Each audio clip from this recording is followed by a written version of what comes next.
Bonjour and bienvenue. This is Fabulously Delicious, the French food podcast, the show that takes you deep into the stories, history, and artistry behind French cuisine. From Parisian patisseries to the grand banquets that shaped fine dining, we uncover the people and traditions that have influenced the way the world eats today. French cooking is about more than just recipes. It's about passion, innovation, and the culture of dining as an experience. On this podcast, we explore the legends behind iconic dishes, uncover culinary milestones, and meet the chefs and artisans who turn food into art.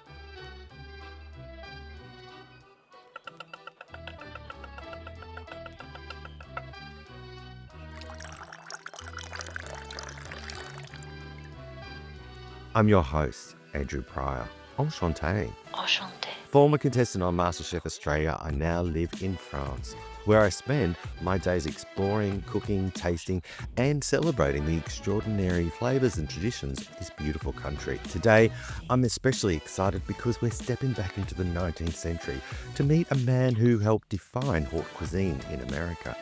A chef whose creations graced the tables of presidents, royalty, and literary greats. Charles Ranhofer.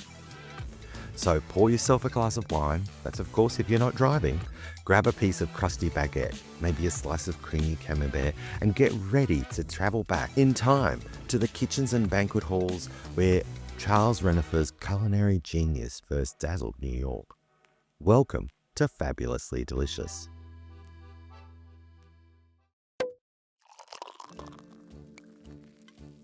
Charles Ranhofer was born on November the 7th in 1836 in Saint-Denis, a northern suburb of Paris, known for its grand abbey basilica of Saint-Denis, the resting place of French kings.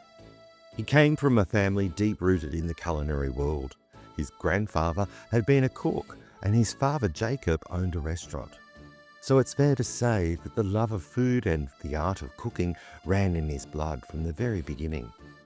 Growing up surrounded by the sights, sounds, and aromas of the kitchen, young Charles was destined to continue the family tradition, taking those early lessons from home and eventually transforming them into a legacy that would help define fine dining in America. In 1836, Saint-Denis was a bustling industrial suburb just north of Paris, straddling the line between rural charm and the rapid modernizations sweeping through 19th century France.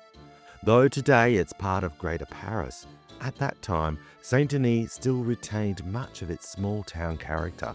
Its narrow cobblestone streets, market squares filled with vendors selling local produce, and the ever-present silhouette of the basilica, where generations of French royalty were entombed. Yet the early rumblings of the Industrial Revolution were beginning to change the area. Workshops, factories, and rail lines were springing up, bringing new jobs and a growing working-class population. For a young Charles, it would have been a lively place to grow up, close enough to Paris to feel the cultural heartbeat of the capital, yet still surrounded by the traditional trades, craftsmanship, and community values that define provincial French life in the 19th century. At just 12 years old, Charles left his home in Saint-Denis to begin an apprenticeship in Paris, a city already considered the beating heart of the culinary world. This was the mid-19th century, a time when French cuisine was evolving into an art form, shaped by masters who prized precision, technique, and presentation. Young Charles was apprenticed to a pastry chef, which meant long hours spent learning the delicate craft of doughs, creams, and sugar work. Skills that demanded both patience and artistry. In those hot, bustling kitchens, he learned the discipline of French gastronomy, how to measure by instinct, how to balance flavour, and how to transform single ingredients into elegant creations. It was a rigorous education, one that laid the foundation for the precision and creativity that would later define his career. By his teenage years, Charles's natural talent was undeniable. Pastry making required an exacting touch, and he excelled not only at the technical side of the craft, but also at its aesthetic beauty. His apprenticeship in Paris introduced him to the structure of the grand French kitchen, the brigade system, the hierarchy, and the perfectionism that guided haute cuisine. Those early experiences taught him more than recipes. They instilled a philosophy of cooking rooted deep in discipline, respect for ingredients, and the pursuit of excellence. By the time he was 16, Charles's dedication and skill had already earned him a remarkable opportunity. He became the private chef of Prince d'Onon, Comte d'Alsace, marking the beginning of a dazzling career that would soon carry him far beyond France's borders. Enjoying Fabulously Delicious, the French food podcast? Well, did you know that you can support the show via the link in the show notes for this episode? Every little bit helps, so merci beaucoup for anybody supporting Fabulously Delicious. Becoming the private chef to the Prince, Comte d'Alsace at just 16 was an extraordinary achievement for Charles, and a sign of his exceptional promise. Serving in the household of an aristocrat meant far more than simply preparing meals. It was an introduction to the refined world of haute cuisine at its highest level. In the Prince's grand kitchens, Charles would have been responsible for orchestrating elaborate dinners, where presentation, timing, and the taste were all expected to be flawless. The menus likely reflected the sophistication of the French court: rich sauces, delicate pastries, and elegant multi-course banquets designed to impress noble guests. This experience not only honed Charles's culinary skills, but also exposed him to the elegance and theatre of fine dining. Lessons he would later bring to America and Delmonico's, where he would recreate that same sense of grandeur for a new audience of wealthy diners. Charles met Rose Redoux in France, where their shared connection to French culture and cuisine likely brought them together. The couple married, and together they raised a large family of 8 children. 3 sons, Charles Léon, Alexander Esterne, and Marshal Raoul, and 5 daughters, Dole, Blanche Alexandrine Olympie, Marguerite Lucille Genevieve, Rose Georgette Constance, and Rose Jean. Rose was a steadfast partner throughout Charles's demanding career, supporting him as he navigated the elite kitchens of New York, while together they created a home that blended French refinement with the energy and opportunity of their new country. At the age of 20, Charles made a bold move that would shape the rest of his life.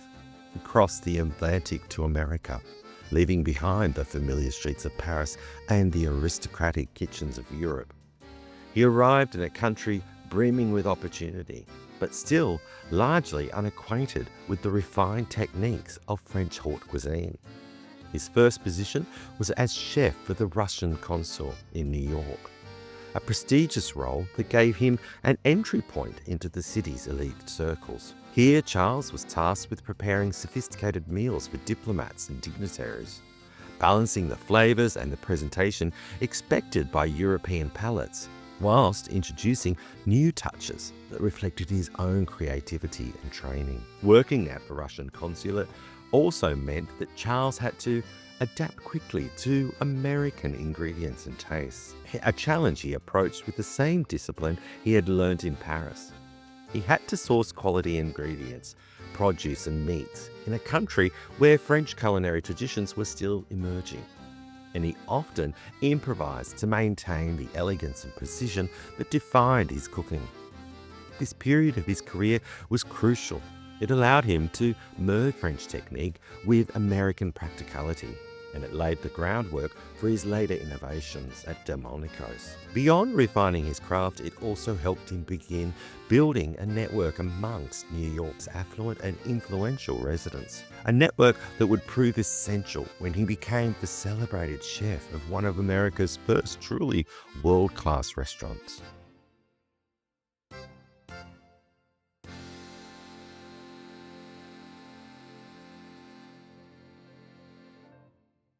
Step into the French countryside for a culinary escape, well, like no other.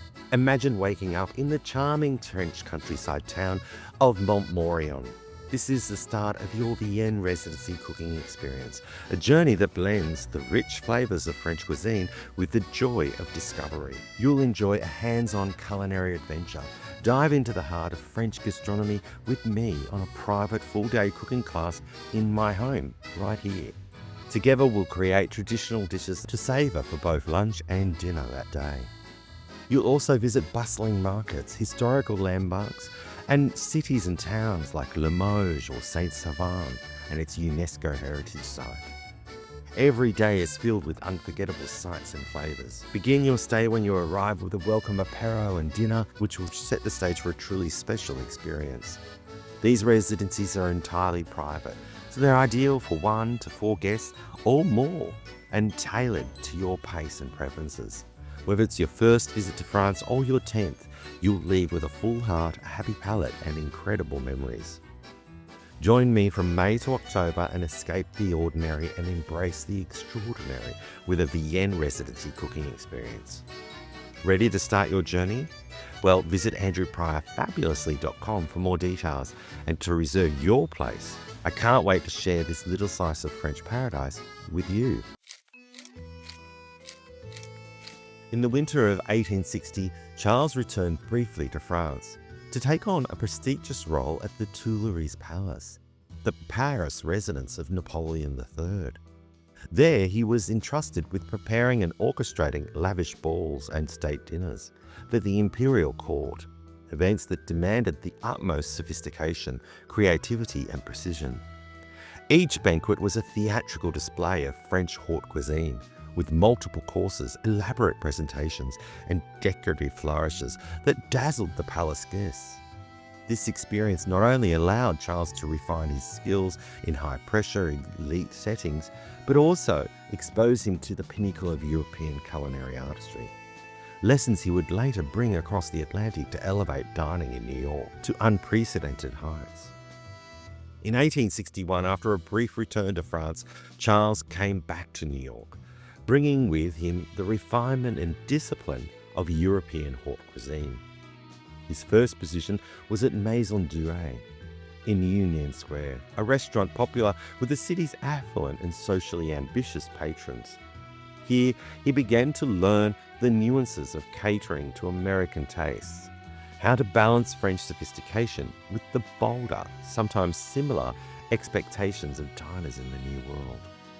The role allowed him to experiment, observe, and prepare for the opportunity that would soon define his career, the head chef position at Delmonico's. By 1862, Charles's talent had caught the attention of Lorenzo Delmonico, who hired him to lead the kitchen at Delmonico's on East 14th Street.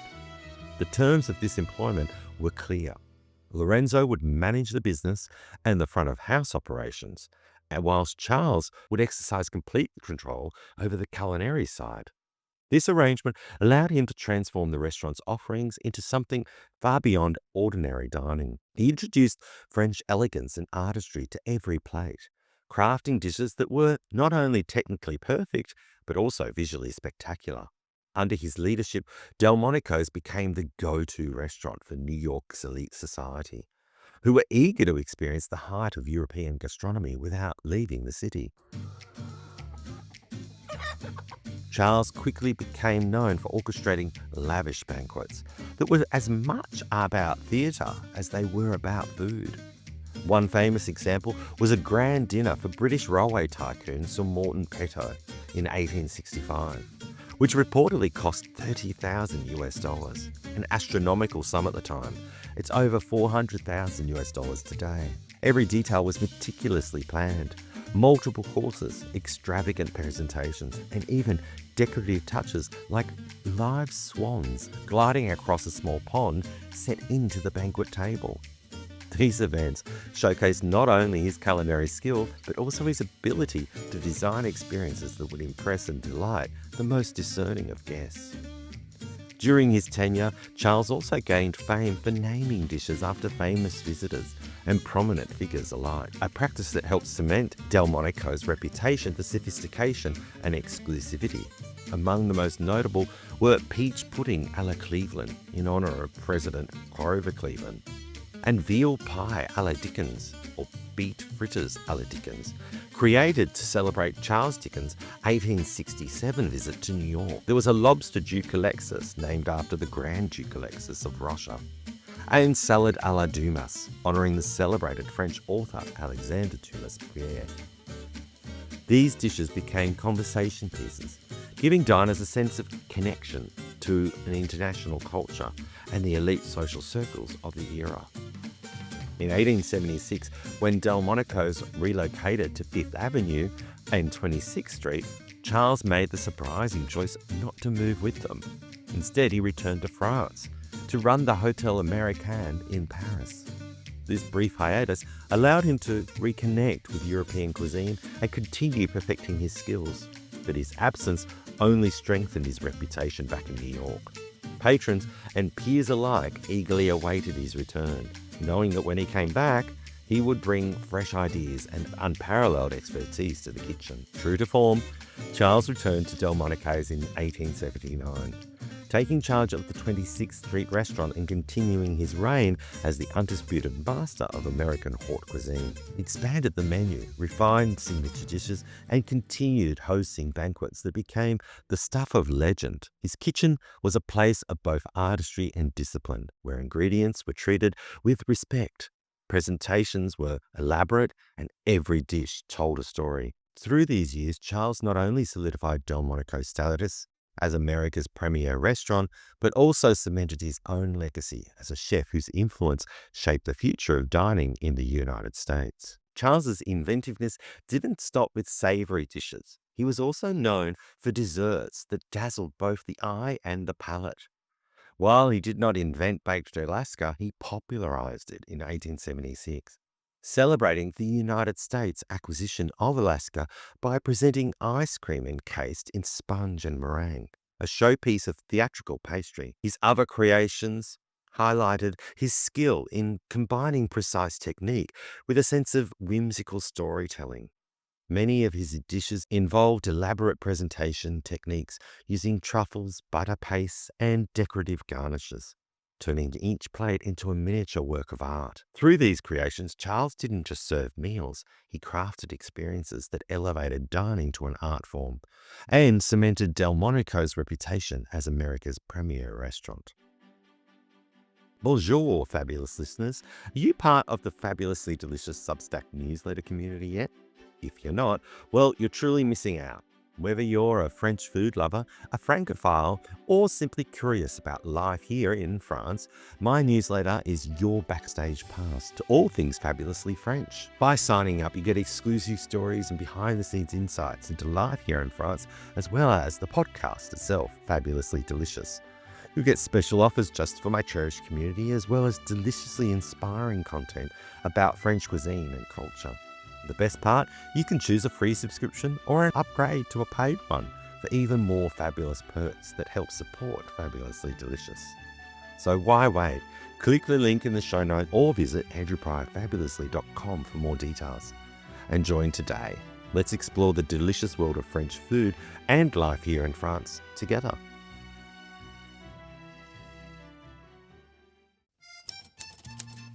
In 1894, Charles published his monumental cookbook, The Epicurean, a work that would cement his reputation as one of the greatest chefs of his era. Spanning over 1,000 pages, the book was more than just a collection of recipes. It was an encyclopedic guide to French haute cuisine, detailing not only how to prepare and cook dishes, but also offering guidance on the table service, wine pairing, and menu planning. Charles included examples of the lavish banquets he had orchestrated at Delmonico's, sharing the techniques and presentation secrets that had made the restaurant famous. Much like Escoffier's Le Guide Culinaire, the Epicurean served as a reference for professional chefs and ambitious home cooks alike, showcasing the artistry, precision, and elegance of fine dining in the 19th century. What made the Epicurean particularly remarkable was Charles's attention to detail and spectacle. He didn't just provide recipes. He described the tools, ingredients, and even decorative methods needed to recreate the grandeur of Delmonico's dishes. For instance, his instructions for preparing salmon included coating it with butter paste and adorning it with truffle shapes, while desserts often involved intricate constructions and show-stopping presentations. The book reflected Charles's belief that cooking was an art form, one that required discipline, creativity, and imagination. Through the Epicurean, he shared his legacy with the world, giving generations of chefs a window into the techniques and sophistication of the golden age of New York haute cuisine. In 1898, as Delmonico's prepared to move its operations from the 26th Street restaurant, long considered the central kitchen of the establishment, Charles played a key role in overseeing the transfer to the new location on 44th Street.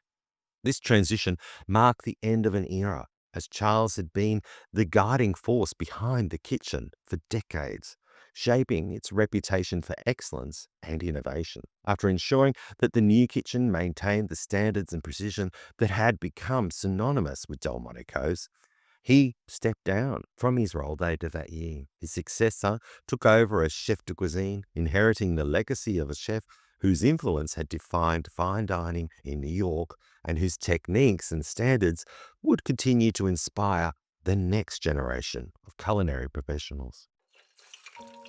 Sadly, Charles Ranhofer passed away in October 1899. The exact date is not recorded. He passed away at his home in New York City, succumbing to kidney disease after a lifetime spent shaping the art of fine dining in America. He was laid to rest at Woodlawn Cemetery in the Bronx, a resting place for many notable figures of the era, leaving behind a legacy of culinary innovation and elegance. His wife, Rose, had been his partner through decades of professional triumphs and family life. She survived him for several years before her own passing, though the exact date of her death is less widely recorded. Together, they had raised 8 children, and their family continued to carry forward the memory of a chef whose influence on haute cuisine in the United States remains unparalleled. Charles's life was a remarkable journey from a young apprentice in Paris to the master chef of Delmonico's, shaping the course of fine dining in America through his innovative dishes, legendary banquets, and monumental cookbook. Through the Epicurean, he brought the artistry and precision of French haute cuisine to a new continent.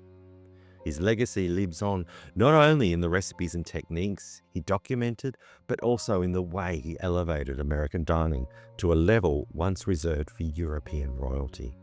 Charles's story is a testament to the power of talent, dedication, and vision, showing how one chef's passion can transform an entire culinary landscape. A huge thank you to all my amazing listeners around the world. I'm thrilled to share that Fabulously Delicious has made it into the top 50 Apple food charts this month, landing at number 24 in New Zealand and again in Ireland. Your support, listens and shares mean the world, and it's because of you that this little podcast can continue exploring the stories, flavours and history of French cuisine. To everybody tuning in from New Zealand, Ireland and everywhere else around the globe, this one's for you. Merci beaucoup, thank you very much, and cheers to many more fabulously delicious episodes ahead. Charles Ranhofer's The Epicurean, published in 1894, is virtually unknown today. Original copies are about as rare as modern cookbooks get. That this is so is a travesty. The Epicurean is one of the most important books in modern cooking, a treasure trove of culinary information and a fascinating look at elite restaurant cooking, from the Civil War to the turn of the last century. Russ Parsons wrote this in his article, Our Own Escoffier, highlighting Charles's significance. Had you heard of Charles Ranhofer before? What's the most fabulous thing that you discovered today? A fun fact about his banquets, a famous dish that Ian created, or his incredible cookbook, The Epicurean. I'd love to hear your thoughts. Slide into my DMs at Andrew Pryor Fabulously on Instagram, or send me an email at contact@andrewpryorfabulously.com. Let's connect and chat about French cuisine, culinary history, or anything delicious. After all, sharing stories about food is one of the best ways to bring people together, don't you think? If you enjoyed this episode, don't forget to share it around with your friends, family, or any fellow food lovers that you know. Your support means the world and helps to keep the fabulously delicious journey going. And if you're feeling, well, extra fabulous, leave a review. That's a wonderful way to help more listeners find the show, especially a 5-star one. I'd be so grateful. Thank you so much for joining me as we explored the life of one of the most influential chefs of the 19th century, who just so happened to be French. Charles Ranhofer's creativity, discipline, and artistry continue to inspire chefs and food lovers alike. Remember my motto, whatever you do, do it fabulously. I know that Charles did. Merci beaucoup, and as always, bon appétit. Until next time, au revoir.